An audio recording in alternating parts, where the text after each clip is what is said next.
Bonjour au public dans la salle et bonjour au public en ligne.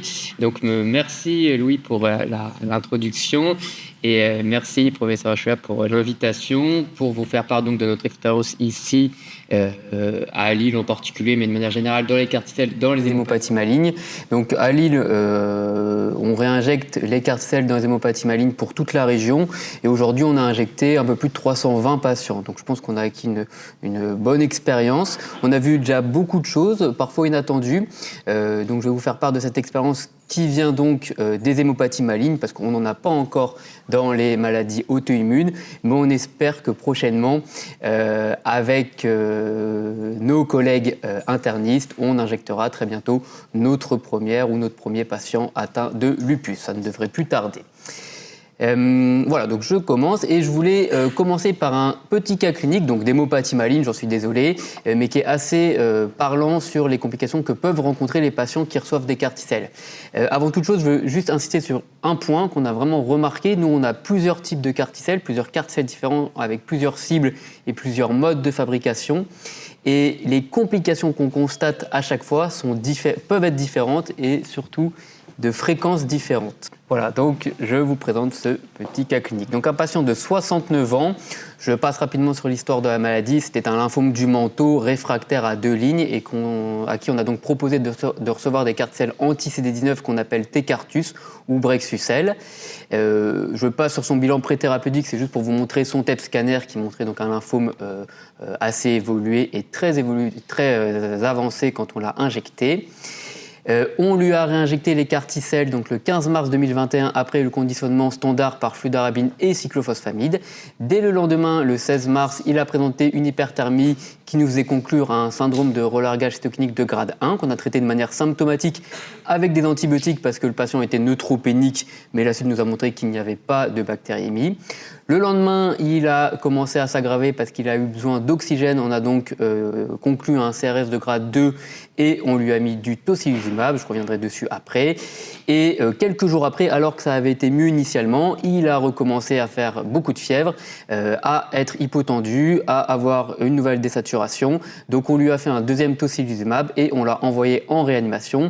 Là-bas, il a reçu de la noradrénaline, on a mis des corticoïdes, du Solimédrol et il s'est assez rapidement amélioré. Dès le lendemain, il était sevré en amine et il revenait chez nous le surlendemain. On était très contents de nous parce que le patient était devenu apyrétique, il allait beaucoup mieux, il était dans le service et les carticelles avaient bien augmenté dans le sang. Sauf qu'à partir du J13, donc quelques jours après, c'est vraiment typique de la tox neurologique, quelques jours après, alors qu'il était bien resté apyrétique, il a commencé à avoir des tout petits signes neuro. Alors au début, c'était très discret à J13, donc ICANS de grade 1, je vais revenir dessus aussi, mais donc c'est la toxicité neurologique. Et le lendemain, cette fois-ci, il était franchement encéphalopathe, avec un ICANS de grade 2, donc on l'a mis sous dexaméthasone. Ça l'a permis de l'améliorer temporairement, mais néanmoins, dès le lendemain, il s'est cette fois-ci franchement aggravé, il était complètement obnubilé, répondait plus du tout. On l'a donc renvoyé en réanimation, on a majoré la dexaméthasone, on a fait une IRM cérébrale qui était normale, ce qui est caractéristique dans cette toxicité neurologique. Le EEG montrait qu'il y avait une encéphalopathie qui persistait. Et finalement, au bout de quelques jours de dexaméthasone, il s'est amélioré, il a récupéré complètement son état antérieur et donc est revenu dans le service. On a dosé ces carticelles circulant dans le sang et chez ce patient, ce qui était remarquable, c'était qu'il avait eu un pic très important. On ne voit pas ça d'habitude. Là, il avait 2165 lymphocytes par millimètre cube, ce qui est considérable quand on sait qu'on a entre 1000 et 4000 lymphocytes. Chez lui, quasiment tous les lymphocytes étaient des carticelles. Donc c'était un pic très important et c'est souvent corrélé cette hauteur du pic avec la toxicité, CRS et encore plus avec la toxicité neurologique. Ce qui est intéressant de remarquer, c'est que son CRS, il a commencé dès J1, ici tout en bas à gauche du schéma. Ah, vous ne voyez pas ma flèche, mais tant pis. Il a commencé dès J1, on ne voyait pas encore des carticelles circulants et ce n'est que quelques jours après qu'on les a vus apparaître. Voilà, et ça c'est juste pour se faire plaisir. À J28, l'efficacité des carticelles du lymphome, vous voyez à droite c'était avant, à gauche plus du tout de lymphome et ce patient est toujours en rémission 3 ans après l'injection des carticelles. Donc c'était pour vous introduire ce petit cas clinique qui est de l'hémato, mais vous introduire les complications qu'on peut rencontrer après une injection de carticelle. Et donc le mot-clé que j'ai mis en gros là comme ça, c'est que ces patients-là, il faut les hospitaliser. On aurait pu imaginer que ce traitement soit injecté en hôpital de jour, parce que l'injection en tant que telle, elle ne pose aucun problème, et que le patient rentre chez lui et qu'il soit guéri dans le meilleur des mondes. Sauf que vu les complications que je vous ai décrites, qui ne sont pas systématiques mais qui sont néanmoins fréquentes en hémato en tout cas, on est obligé de les hospitaliser. Et donc, si on doit faire des carticelles dans d'autres maladies, pour le moment, on va hospitaliser tous nos patients pour les surveiller. Et ce qui est recommandé actuellement, encore une fois en hématologie, mais c'est ce qui se profile aussi pour l'instant, en tout cas dans les maladies auto-immunes, c'est de les hospitaliser 14 jours après l'injection. Donc ça, c'est non négociable actuellement. Nous, actuellement, en hémato, en fonction des carticelles, on réduit un peu, surtout une fois qu'on a passé le pic de CRS, parce qu'on a un peu l'habitude maintenant, donc on les autorise à sortir à partir de J10. Mais on va dire que de manière standard, quand on a un nouveau carti, c'est 14 jours. Et alors, en plus, s'ils habitent loin, à plus d'une heure du CHU, eh bien, on les héberge à la maison familiale au cas où il y a une complication un peu retardée qui survienne pour qu'ils puissent revenir rapidement. Honnêtement, on le fait encore. C'est vraiment excessivement rare qu'il se passe quelque chose après J15.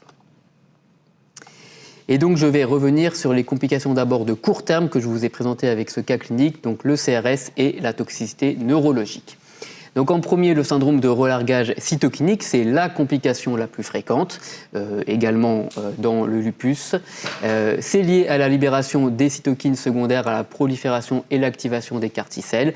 Et ça survient surtout entre J1 et J21, mais en fait surtout entre J1 et J7. Ça peut être dès le premier jour, quelques heures après injection des carticelles.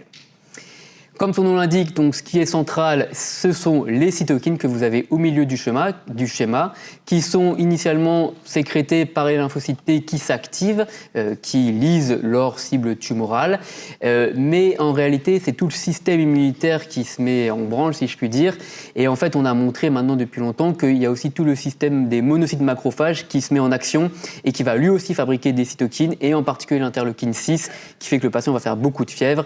Et on a même parfois un syndrome d'activation macrophagique qui peut apparaître. Alors en fait, c'est assez rare qu'un CRS donne un SAM, mais c'était juste pour vous illustrer que tout ça est donc un orage cytokinique lié à une production massive de cytokines. Ça se voit aussi sur ce schéma. Si vous regardez le CRS ici en haut qui commence parfois dès J0, on voit sur le schéma du bas que toutes les cytokines qu'on a pu doser augmentent également très rapidement. On a l'interleukine 2, l'interleukine 7, l'interleukine 15, etc. Donc ça commence dès J0. En revanche, comme je vous le disais, les carticelles circulants n'augmentent que quelques jours après. Donc ce qui est sûr, c'est qu'un patient fébrile avec les symptômes du CRS, c'est pas parce qu'il n'y a pas de carticelles circulants que ça remet en doute le diagnostic de CRS. En termes de fréquence, c'est ce que je disais en introduction, c'est très variable. Ça dépend beaucoup à la fois de la pathologie et du type de carticelle qu'on va utiliser. Là, j'ai repris les carticelles utilisées dans différentes hémopathies malignes et différents types de carticelles. Et vous voyez que la fréquence de CRS elle reste relativement fréquente, entre 58% et 93%. En revanche, la gravité, un CRS au moins de grade 3, est très variable. Vous voyez qu'ici, c'est quasiment 50% des patients. Donc là, c'est que des patients leucémie aiguë lymphoblastique, donc probablement avec une grosse masse tumorale. Alors que parfois, ici dans le myélome multiple, les CRS graves, ça va être beaucoup plus rare, 6%. J'ai repris les chiffres de la série qui est publiée justement par le professeur Krönke, qui était l'orateur juste avant. Donc sur cette série de 15 cas de maladies auto-immunes, dont des lupus, quelques sclérodermies et quelques myosites, ils avaient 80% de CRS, donc fréquents. Mais en revanche, comme il nous le disait, c'était très souvent des CRS légers et effectivement, il y avait 0% de CRS de grade 3. Alors, le CRS, qu'est-ce que c'est ? Eh bien, le symptôme majeur et indispensable, c'est la fièvre. On ne peut pas parler de CRS s'il n'y a pas de fièvre. Et elle est souvent élevée, 39, 40, très facilement, et souvent, si ça dure 24-48 heures, elle va être mal tolérée d'un point de vue état général. On a vraiment nos patients parfois un peu âgés, ils font 40 pendant plusieurs jours, au bout d'un moment, ils commencent à fatiguer. À côté de ça, vous avez tout un cortège de symptômes qui est possible, et on a ces schémas-là qui étaient les schémas qu'on montrait initialement dans le CRS. En réalité, moi je préfère résumer ça par une fièvre importante et un syndrome grippal. C'est des patients qui vont avoir des myalgies, qui vont être courbaturés, qui vont être fatigué, etc. Voilà. Mais en réalité, le CRS peut donner beaucoup de choses. Et pourquoi c'est embêtant ? Eh bien, c'est parce que si ça s'aggrave, ça peut progresser vers un état de choc vasoplégique et un syndrome de fuite capillaire. Alors, ça donne beaucoup de signes, pas forcément très spécifiques, mais ce qui est bien, c'est qu'on a des recommandations sorties il y a quelques années qui gradent la sévérité du CRS de manière très simple. Ce n'était pas forcément le cas au début. Maintenant, c'est très simple et c'est très important à connaître parce qu'en fonction du grade, on va décider de tel ou tel traitement. Un grade 1, c'est une fièvre à plus de 38 et c'est tout. Donc souvent, ça s'associe avec des myalgies, des arthralgies, des céphalées, des nausées, des symptômes non spécifiques. C'est très variable selon les patients. Mais pour parler de grade 2, il faut soit une hypotension qui répond au remplissage, soit une oxygénothérapie à petit débit. Je continue le tableau. Un grade 3, là cette fois-ci, l'hypotension a besoin d'une amine, la noradrénaline en première intention, ou l'hypoxie nécessite une oxygénothérapie à haut débit. Et enfin, le grade 4, là, alors c'est quand même très rare qu'on en arrive là, mais c'est multiples vasopresseurs et patients intubés. Et donc, encore une fois, il faut bien avoir en tête ce grading qui est très simple en pratique, parce qu'après, ça va décider du traitement. Donc justement, le traitement, prise en charge non spécifique initialement, donc bien sûr un traitement symptomatique. Les antipyrétiques, on insiste beaucoup dessus. Alors nous, en hémato, on a une culture de attention, de Doliprane, il ne faut pas cacher quelque chose, qui est une mauvaise culture, je pense. Et en tout cas, chez ces patients, c'est une mauvaise idée. Il ne faut pas les laisser, bien sûr, à 40 pendant plusieurs jours, parce qu'ils vont vite fatiguer, surtout les patients âgés. Un petit peu d'oxygène s'il faut évidemment, du remplissage et surtout on va faire un bilan infectieux parce que comme je le disais, le signe indispensable c'est la température. C'est des patients, en tout cas en hémato, suite à la fludarabine et à la cyclophosphamide qui vont être souvent neutropéniques. Donc on ne peut pas éliminer une bactérémie ou un problème infectieux. Donc on va bien sûr faire des hémocultures et dans tous les cas, on va mettre une antibiothérapie large, au moins les premiers jours, le temps de récupérer des hémocultures négatives. Donc ça, c'est la partie non spécifique. Et évidemment, si le patient a au moins un grade 2, il faut discuter le transfert en réanimation. Avant, on transférait dès le grade 2, même s'il n'y avait pas besoin d'amine, pour être sûr de ne pas faire de bêtises. Honnêtement, maintenant, on transfère à partir du grade 3, une fois que le patient ne répond pas au remplissage. Et donc ça, c'est le traitement non spécifique. Je parle maintenant du traitement spécifique. Donc en fonction du grade que vous avez en haut, eh bien, on va mettre plus ou moins un traitement spécifique. Pour le grade 1, en première intention, on ne va faire qu'un traitement symptomatique que je viens de vous détailler. Mais néanmoins, au bout de 3 jours, si la fièvre persiste, on peut discuter de faire du tocilizumab. Et alors là, ça dépend vraiment du patient et du médecin. Si on sent que le patient, de jour en jour, on le voit qu'il s'affaiblit, alors certes, il n'est pas en grade 2, mais il commence à être prostré au lit, il fait 40 tout le temps, même le Doliprane n'arrive plus à faire baisser la température, il commence à être vaguement confus parce qu'il commence à plus tolérer le 40, etc. Chez ces patients-là, on va avoir tendance à faire du tocilizumab. À l'inverse, un patient qui fait 39 mais qui tolère très bien et chez qui on n'est pas inquiet, eh ben, il va pouvoir faire de la fièvre pendant 5 jours, 6 jours, 7 jours et un moment, ça va se calmer et on n'aura fait aucun traitement spécifique. À partir du grade 2, donc hypotension ou hypoxie, là cette fois-ci il faut faire quelque chose. Et donc en première intention, c'est le tocilizumab que donc, vous connaissez, à la dose de 8 mg kg avec un maximum à 800 mg. Qu'on pourra répéter au moins 12 heures après si le CRS ne s'est pas amélioré. Dans l'immense majorité des cas, quand ça fonctionne, ça marche en quelques heures et le patient devient apyrétique en quelques heures. Et en réalité, si ça ne fonctionne pas, probablement que votre patient va continuer de s'aggraver et que c'est là que vous allez passer en grade 3. Et donc, à partir du grade 3, si votre patient est toujours hypotendu, toujours fébrile, malgré le tocilizumab, eh bien, vous allez rajouter la dexaméthasone. Donc, tout à l'heure, dans le cas clinique, c'était du Solumédrol. Maintenant, on met plutôt de la dexaméthasone. Ça n'a quand même pas beaucoup d'importance. En tout cas, il faut lui mettre des corticoïdes et l'envoyer en réanimation. Et alors si vous arrivez au grade 4, normalement, on n'y arrive plus maintenant parce que justement on traite les patients plutôt que ce qu'on faisait avant. Si votre patient, malgré tout ce que vous faites, s'aggrave, vous faites un traitement de sauvetage pour flinguer les carties et donc là vous faites des bolus de cortico, voire de l'endoxan si c'est vraiment très très grave. Ça c'est des trucs un peu plus anecdotiques maintenant parce que comme je le disais, c'est très rare qu'on en arrive là.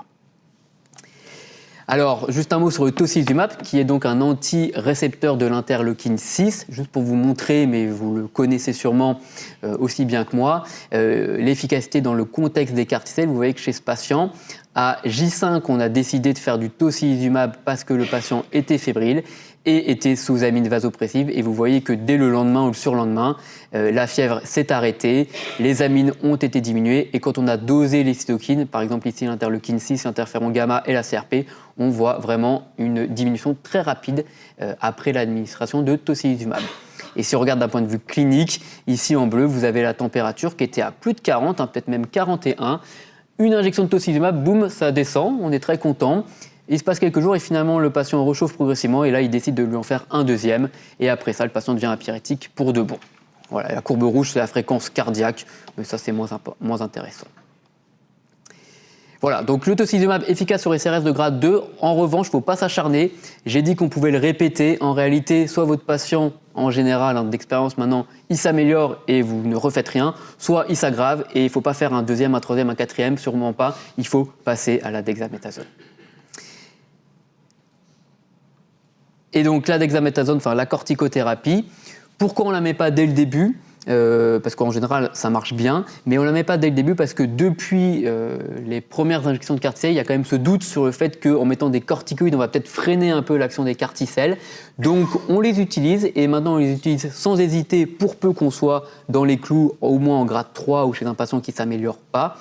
Donc on n'hésite plus à le faire, ce qui n'était pas forcément le cas avant parce qu'on se disait non, il faut qu'il souffre pour être guéri, enfin j'exagère bien sûr, mais en gros on était un peu frileux de les mettre, maintenant on n'hésite plus. À l'inverse, je pense que ce serait une erreur de les mettre en grade 2 ou en grade 1 parce que là pour le coup quand les carticelles sont gentiment en train de faire leur travail, il ne faut pas les freiner même si on n'a pas de preuve absolue que ce serait délétère pour les carticelles. En tout cas, ce qui est sûr dans cette petite étude, c'est que le nombre de carticelles circulant chez les patients ayant reçu des corticoïdes ou n'en ayant pas reçu n'était pas différent entre les patients. Alors, je passe maintenant donc à la deuxième complication, qui est la neurotoxicité, qu'on appelait initialement le CRES. Ça voulait dire Carticelle Related Encephalopathie Syndrome. Il y avait ce mot d'encéphalopathie qui était intéressant, je trouve, mais c'est plus le terme qu'on utilise. Maintenant, on utilise le terme de ICANS ou ICANS, Immune Effector Cell Associated Neurotoxicity Syndrome.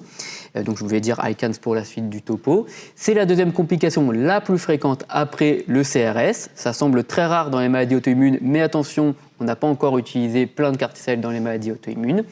Ça survient, et ça c'est très important, dans quasiment 100% des cas après un CRS. Honnêtement, je ne pense pas avoir vu un ICANS qui survient sans CRS précédemment. Et souvent, ça survient avec un intervalle libre. Donc c'est typiquement notre cas clinique du début. Le patient fait de la fièvre, vous mettez un traitement, il s'améliore, il y a 2-3 jours tranquilles, et là, il fait une toxicité neurologique. Ce qui est vraiment fondamental, c'est qu'il ne fait plus de fièvre. S'il refait de la fièvre, c'est que vous êtes encore dans du CRS, qui est peut-être un peu toxique sur le plan neurologique. Mais pour parler d'ICANS, le vrai syndrome, c'est un patient apyrétique. Heureusement, c'est réversible dans la grande majorité des cas. Qu'est-ce qui se passe ? C'est encore assez mystérieux, contrairement au CRS où c'est assez clair parce qu'on connaissait déjà le CRS. Ici, c'est complètement nouveau. Les neurologues, c'est un truc, bien sûr, ils ne connaissaient pas.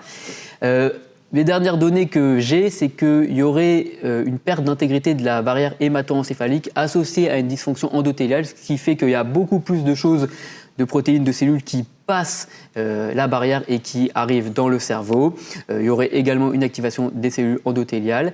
Et surtout, il y aurait probablement, à cause de cette rupture de la barrière, un plus grand nombre de cytokines qui peuvent passer dans le liquide céphalorachidien. Et c'est pour ça on pense que l'ICANS est très souvent, quasiment tout le temps précédé d'un CRS, c'est parce que c'est d'une manière ou d'une autre lié à ce syndrome inflammatoire, à ces cytokines qui vont altérer la barrière hémato-encéphalique et qui font que les cytokines vont passer plus facilement dans le LCR. Il y a une dernière hypothèse, c'est est-ce qu'il n'y a pas finalement un peu de cible ciblée par les carticelles, par exemple un peu de CD19 dans le cerveau. C'est une hypothèse, ça n'a il y a quelques arguments pour le penser, et c'est un peu renforcé par le fait qu'avec les carticelles anti-BCMA, on a beaucoup moins de toxicité neurologique. Donc et pour le coup, il n'y a pas de BCMA dans le cerveau. Donc est-ce qu'il n'y a pas un peu de CD19 dans le cerveau? Peut-être. Néanmoins, mon avis est que je ne pense pas que ce soit ça la raison du syndrome, puisque par exemple dans les maladies auto-immunes, comme je le disais, on utilise bien des anti-CD19 et pour autant, il n'y a pas l'air d'avoir de complications neurologiques à ce stade. Comment ça se manifeste? Alors déjà, les atteintes périphériques sont rarissimes, on va dire qu'elles n'existent pas dans ce syndrome-là. En revanche, c'est tout un... que je vais réunir sous le terme un peu grossier, mais pour moi c'est un peu un syndrome d'encéphalopathie. C'est en général très hétérogène, mais globalement ce sont des patients confus, voire obnubilés, avec des troubles de la vigilance quand ça devient assez sévère. Les céphalées, c'est pas très spécifique, mais par contre des troubles cognitifs, et ce qui est assez typique, c'est l'aphasie. C'est des patients qui vous regardent mais qui ne parlent plus. Ils peuvent avoir des mouvements anormaux, ils peuvent avoir des hallucinations, ça c'est plus rare, voire quand ça devient très grave, des déficits moteurs ou sensitifs. Ils peuvent également criser, mais de la même manière, c'est quand même relativement rare, heureusement. Et donc le truc typique qu'on voit dans les articles, c'est ce que je viens de dire, un patient réveillé qui vous regarde, mais qui ne répond pas. C'est-à-dire que c'est très impressionnant, il vous regarde comme ça, mais il n'y a pas moyen de le faire parler, il n'y a pas moyen de le faire réagir. Et c'est très perturbant pour nos amis neurologues qui disent « je ne comprends pas, ce patient n'est pas dans son état normal, pourtant son IRM cérébral est normal, je ne comprends pas ce qui se passe ». Alors ça c'est le truc typique, mais on peut avoir des choses plus rares, et nous on a eu la désagréable surprise d'avoir un cas d'une patiente qui a fait un CRS, un ICANS, elle a même été intubée tellement elle était dans le coma. Et quand elle s'est réveillée, elle était paraplégique. Et en fait, on a découvert à l'IRM médulaire qu'elle avait une myélite. Donc on l'a publié pour le rapporter. Et à l'époque, il y avait 0 cas rapporté en tout cas. Et depuis, il y a eu quelques cas également qui ont été décrits. Et donc ça, je vous en parle, c'est sûrement très spécifique à ce carticelle-là et à cette hémopathie maligne-là. Mais néanmoins, c'est pour se dire qu'il y a des choses parfois inattendues, en particulier sur le plan neurologique, auquel on ne s'attend pas, et donc il faut rester vigilant avec ce genre de traitement. Et autre exemple sur la toxicité neurologique inattendue, on a un nouveau carticelle dans le myélome qui est un carticelle anti-BCMA, donc qui est un deuxième carticelle anti-BCMA, et on a eu la désagréable surprise de découvrir que certains patients, à 2 mois, 3 mois, 4 mois de l'injection, donc très tardivement, ne faisait pas un ICANS, mais faisait une sorte de syndrome parkinsonien. Et là, c'est complètement inattendu. On ne sait pas pourquoi, parce que c'est du BCMA qu'on connaissait déjà, et il n'y a pas du tout ça avec l'autre carti anti-BCMA. Mais c'est clairement quelque chose qui est remarqué. Est-ce que ça va nous empêcher de l'utiliser en routine? Je ne crois pas, parce qu'il est à côté très efficace. C'était des choses inattendues et qu'on n'explique pas tout à fait, et qu'il faut rester vigilant avec ces nouveaux traitements. Et donc, juste pour en dire un mot, ça survient beaucoup plus tard que l'ICANS. C'est une physiopathe probablement très différente, peut-être liée à la présence de BCMA au niveau des noyaux gris centraux. Ça peut s'associer avec des troubles de la vigilance quand c'est vraiment sévère, et il y a un intérêt du PET scanner pour en faire le diagnostic. Mais ceci est encore encore peu décrit, mais nous, on l'a déjà vu pour 2-3 patients, et on a aussi vu un patient qui a fait une paralysie faciale périphérique après ce traitement-là. Et ce n'est pas le seul à l'avoir fait. Donc il y a des choses un peu curieuses qu'on continue de découvrir. Alors, je reviens sur quelque chose de plus classique, donc l'ICANS typique qui survient les 15 premiers jours. J'ai pris le même tableau pour vous montrer un peu les fréquences, et à nouveau, c'est assez variable. Vous voyez qu'avec ce genre de carticelle, la première ligne, le axicelle utilisé dans le lymphome diffus à grande cellule B, c'est très fréquent. Alors c'est même, franchement, on voit pas ça en pratique, 64%, c'est très très fréquent dans cette étude-là. Mais par contre, ça, on le voit en pratique, les ICANS sévères au moins de grade 3, c'est quasiment un tiers des patients. Donc là, c'est vraiment très très important avec ce carticelle-là. En revanche, si on prend d'autres carticelles, par exemple le 4e dans le myélome multiple, comme je le disais, c'est du BCMA. Et là, pour le coup, c'est modérément fréquent en grade 1, et pour le coup, c'est très rare en grade 3. Et si on regarde l'étude de Muller dans le New England de 2024 dans les maladies auto-immunes, là, cette fois-ci, c'est un patient sur 15 qui a présenté un ICANS, et encore, quand ils en parlent dans l'article, ils ont l'air de mettre en doute le fait que c'était vraiment un ICANS. En tout cas, c'était un grade 1, vraiment pas grave. Et donc, 0 patient avec un ICANS de grade 3. Alors, comment on le diagnostique? Eh bien, c'est des patients chez qui on va faire un examen clinique tous les jours, mais peut-être même en fait 2 fois par jour, en tout cas un examen neurologique 2 fois par jour, où on va leur leur poser plusieurs questions pour remplir un score qu'on va appeler soit le CARTOX, mais plutôt maintenant l'ICE. Les deux scores sont très proches. Et donc 2 fois par jour, vous allez poser aux patients des questions très simples. Quel jour on est, où est-ce qu'on est, qui est le président, qui est le Premier ministre, etc. Et surtout, on va les faire écrire la même phrase, tous les jours. Et pourquoi on leur fait faire ça ? Parce que la dysgraphie peut être un signe précoce de l'ICANS qui va bientôt survenir. Donc on les fait écrire et le jour où on voit l'écriture qui se modifie, eh bien, on est encore plus vigilant. Ce score, il est coté sur 10 et en fonction du score, eh bien, on va à nouveau grader de manière très simple notre ICANS. Entre 7 et 9, vous avez un grade 1. Entre 3 et 6, vous avez un grade 2. Entre 0 et 2, un grade 3. Et un grade 4, c'est quand le patient est intubé, en gros. Si on a un syndrome comme ça qui commence, globalement, nous, à Lille, on va vite les envoyer en réanimation, ne serait-ce que pour avoir plus vite les examens complémentaires et qu'ils soient mieux surveillés. Et nos collègues réanimateurs vont leur faire rapidement une IRM cérébrale qui sera souvent normale. Et c'est surtout pour éliminer des diagnostics différentiels. Parfois, on peut avoir quelques anomalies, telles qu'un hypersignal flair au niveau de la substance blanche. L'électroencéphalogramme, souvent, il sera peu spécifique en faveur d'une encéphalopathie, comme ils disent, métabolique ou toxique ici à Lille, mais c'est surtout pour éliminer des éventuelles crises infracliniques. Et la ponction lombaire, on ne la fera pas systématiquement, on ne la fera que si le patient est fébrile. Et donc, si je dis qu'il est fébrile, c'est que ce n'est pas un ICANS typique. Et donc, c'est justement parce qu'on se pose la question de est-ce que ça peut pas être, par exemple, une méningo-encéphalite. Mais en tout cas, la ponction lombaire dans un ICANS typique n'est pas systématique. Une fois que vous avez gradé votre patient, vous allez pouvoir le traiter. C'est également le but du grading. Donc, pour les grades 1, on ne va rien faire. Et entre nous, je pense que l'ICANS grade 1 est en général un faux ICANS parce que d'expérience, quand ça commence, c'est c'est soit modéré, soit sévère, mais grade 1, en général, c'est le patient qui a un tout petit peu de mal à écrire parce qu'il fait de la fièvre et qu'on a vite dit ICANS en même temps que le CRS. Je trouve que les grades 1, en général, en pratique, c'est un peu dur. Ce qui est sûr, c'est qu'il ne faut rien faire. S'il y a un petit doute, on ne fait rien. Par contre, si le lendemain, il n'est pas bien, là, on fera quelque chose. Donc, le traitement spécifique, ça va être les corticoïdes, à nouveau la dexaméthasone, et donc à partir du grade 2. Il n'y a pas de vraie étude qui a prouvé Dexa versus rien du tout. La Dexa fait mieux que rien du tout, mais on le fait parce qu'on n'ose pas ne rien faire. Mais il n'y a pas de preuve concrète. Peut-être que si on ne faisait rien, le patient s'améliorerait tout seul, c'est possible. Donc il n'y a pas d'argument absolument sûr et certain, mais actuellement, plus personne ne prendrait le risque de ne rien faire face à un ICANS de grade 2. Donc le plus souvent dexaméthasone, 10 mg toutes les 6 heures ou toutes les 12 heures, ça dépend un peu du grade et du patient. Et ce qui est sûr, c'est que le patient, il s'améliore en général assez vite, même s'il est très sévère, il va s'améliorer en 48 heures en général. Et on va essayer de baisser relativement vite la dose derrière pour justement pas mettre trop de corticoïdes et pour pas trop altérer les carticelles. Un message important, le tocilizumab, pour le coup, il ne faut pas le faire. Alors, j'ai dit qu'il y avait normalement un intervalle libre entre les deux syndromes, mais il arrive parfois que les deux se chevauchent malgré tout, c'est jamais aussi simple. Si les deux se chevauchent et que vous avez avant tout un CRS avec un patient fébrile, vous pouvez ou vous devez faire le tocilizumab, sauf si vous lui en avez déjà fait un ou deux. Donc là, vous pouvez faire le tocilizumab parce que probablement que la tox neurologique est liée au CRS.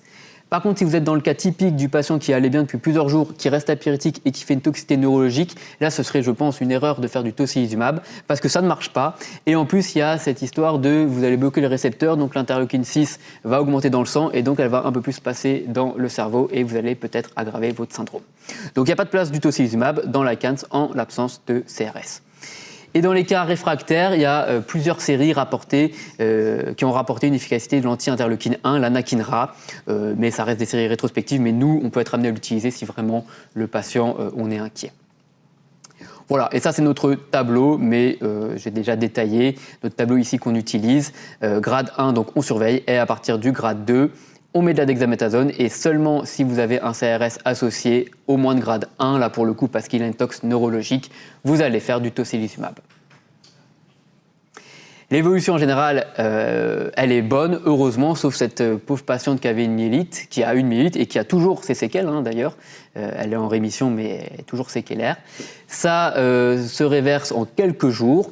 C'est très rarement attribuable, le décès, la toxicité neurologique conduit très rarement au décès, mais ça reste quelque chose qui peut arriver et qui est arrivé dans les premiers carticelles liés à un œdème cérébral. C'est aussi pour ça qu'on met des corticoïdes. En tout cas, sur les patients qui ont présenté ce genre de syndrome, les données sont rassurantes à long terme. C'est des patients qui récupèrent totalement et qui n'ont pas de séquelles neurologiques à long terme, hormis le cas particulier que je vous ai présenté. Voilà pour les complications de court terme. Donc, je ne veux pas trop vous effrayer en racontant tout ça, mais c'est des choses quand même. Nous, on a eu des surprises. On s'y attendait, mais on a quand même eu des surprises. Encore une fois, c'est pas parce qu'une étude dit qu'il y a peu de CRS avec tel carticelle dans telle pathologie qu'un autre carticelle dans la même pathologie ne va pas donner d'autres complications. C'est ça qu'il faut bien comprendre dans les carticelles, c'est qu'il y en a plein de différents potentiellement qu'on peut utiliser.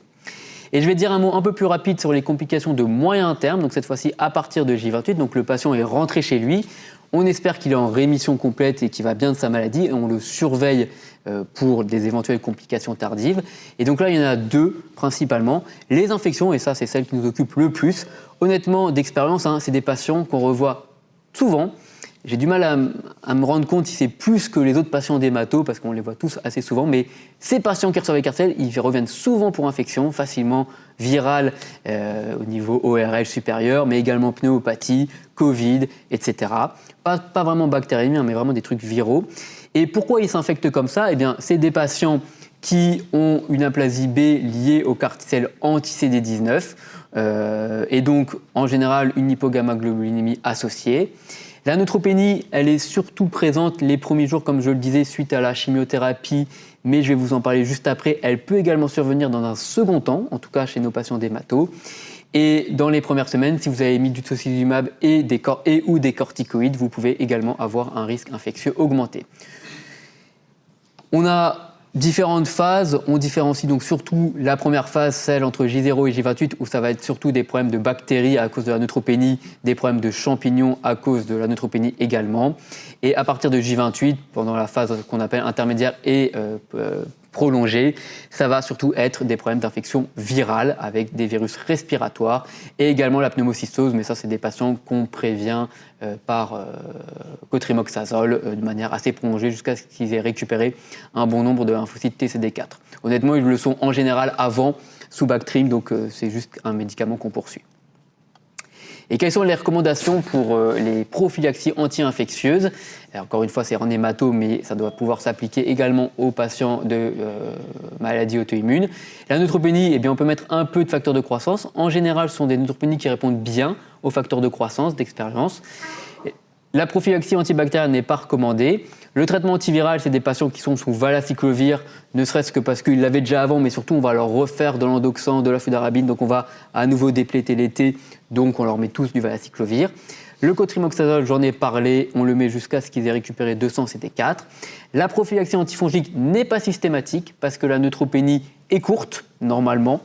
Néanmoins, si vous mettez des corticoïdes ou du tocilizumab, on va en mettre parce qu'on sait que le risque infectieux fongique va augmenter, surtout avec les corticoïdes.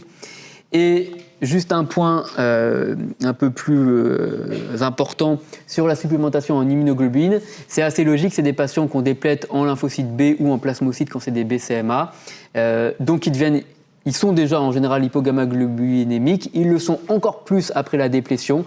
Et donc chez les enfants par exemple qui n'ont pas de plasmocytes matures, c'est des patients qui sont tous supplémentés en immunoglobuline IV ou SUCUT au long terme parce que eux en général ne récupèrent pas leur lymphocyte B, contrairement à ce qui a été dit dans le topo d'avant.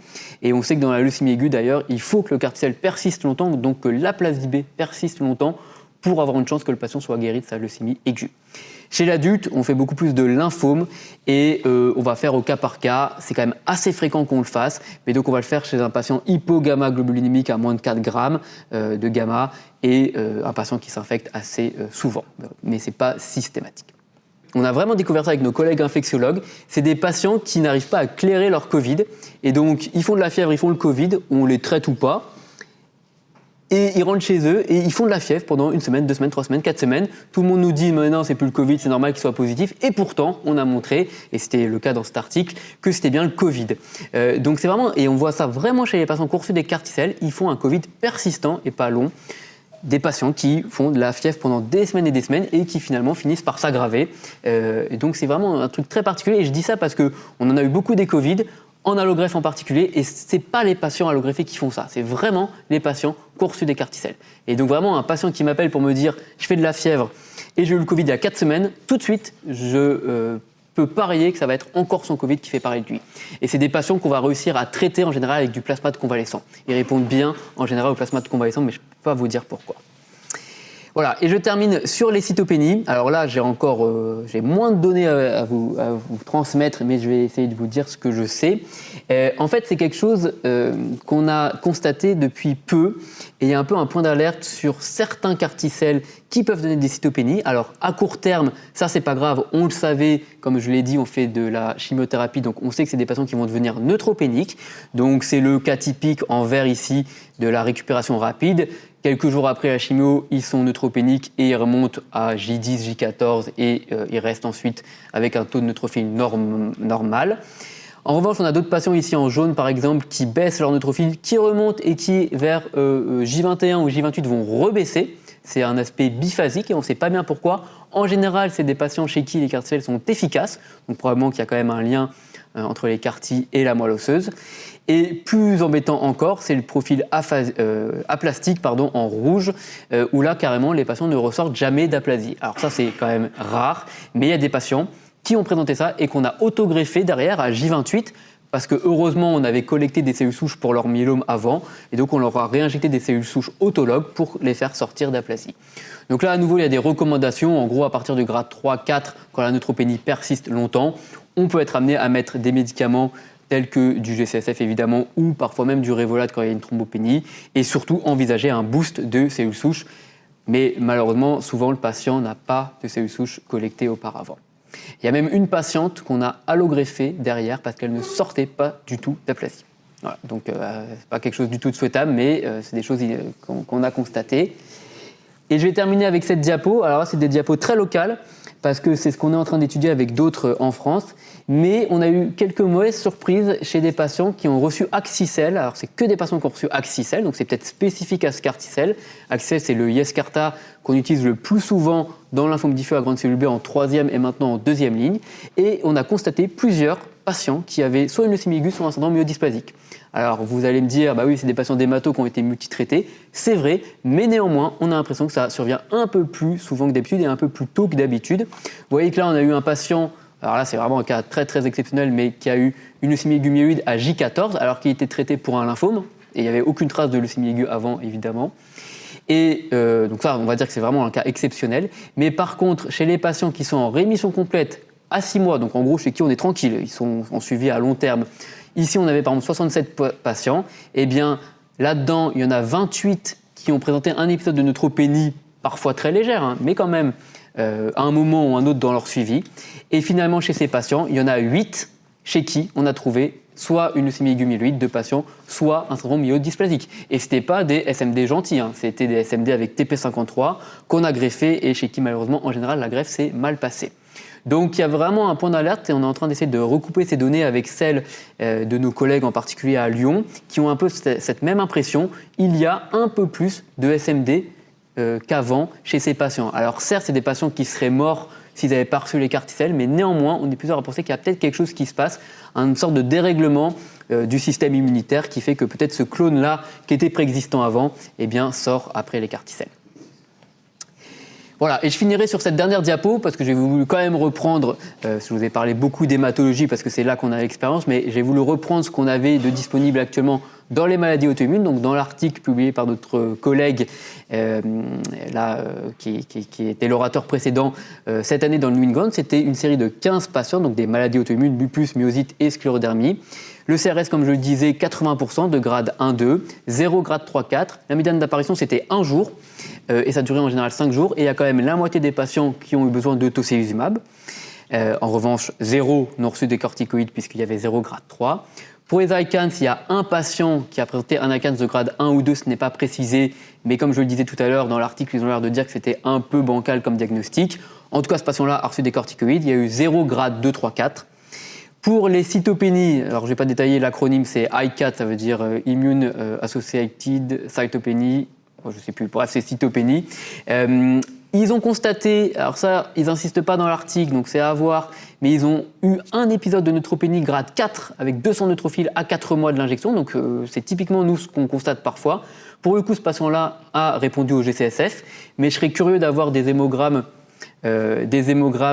successifs pour vérifier que ça ne recommence pas. Et si ce patient, au bout de 6 mois, 8 mois, il garde des neutropénies comme ça, même à 1100, 1200, j'aurais tendance à aller lui faire un myelogramme, voir s'il n'y a pas un début de CHIP ou pire, un SMT. Voilà. Alors c'est peut-être, je dis ça, c'est complètement en l'air, hein, c'est peut-être dû au Bactrim ou à je ne sais quoi, mais nous, on reste méfiants sur ces cytopénies retardées. C'est des patients à qui on fera des hémogrammes de manière prolongée.